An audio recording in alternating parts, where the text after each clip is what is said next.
കണ്ണൂർ പയ്യന്നൂരിൽ ആളൊഴിഞ്ഞ വീട്ടിൽ രണ്ടുപേരെ ദുരൂഹ സാഹചര്യത്തിൽ മരിച്ച നിലയിൽ കണ്ടെത്തി. മാതമംഗലം സ്വദേശി അനില, വീട് പരിപാലിക്കാൻ ഏൽപ്പിച്ച സുദർശൻ എന്നിവരാണ് മരിച്ചത്.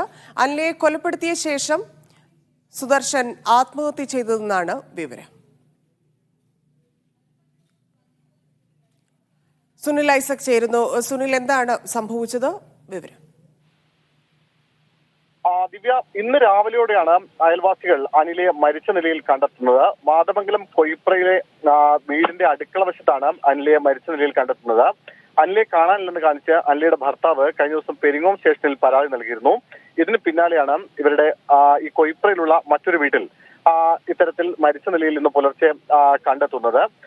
ഇതിനോടൊപ്പം തന്നെ ഈ വീട് പരിപാലിപ്പിക്കാനായി ഏൽപ്പിച്ചിരുന്ന ഒരു വ്യക്തിയെ, അതായത് സുദർശൻ പ്രസാദ് എന്ന ഷിജുവിനെയും മറ്റൊരു വീട്ടിൽ മരിച്ച നിലയിൽ കണ്ടെത്തിയിട്ടുണ്ട്. ഷിജുവിന്റെ സ്വന്തം വീട്ടിലാണ് മരിച്ച നിലയിൽ കണ്ടെത്തിയിരിക്കുന്നത്. എന്തായാലും ഇപ്പോൾ പോലീസിന്റെ ഒരു പ്രാഥമിക നിഗമനം അനുസരിച്ച് ഷിജു അനിലയെ കൊലപ്പെടുത്തിയ ശേഷം സ്വന്തം വീട്ടിലേക്ക് പോവുകയും അവിടെ വെച്ച് ആത്മഹത്യ ചെയ്യുകയും ചെയ്തു എന്നാണ്. എന്തായാലും പെരിങ്ങോം പയ്യന്നൂർ പോലീസ് ഉദ്യോഗസ്ഥർ സ്ഥലത്തെത്തിയിട്ടുണ്ട്. പയ്യന്നൂർ ഡിവൈഎസ്പി സ്ഥലത്തെത്തിയ ഒരു പ്രാഥമിക പരിശോധനയും മറ്റും നടത്തിയിട്ടുണ്ട്.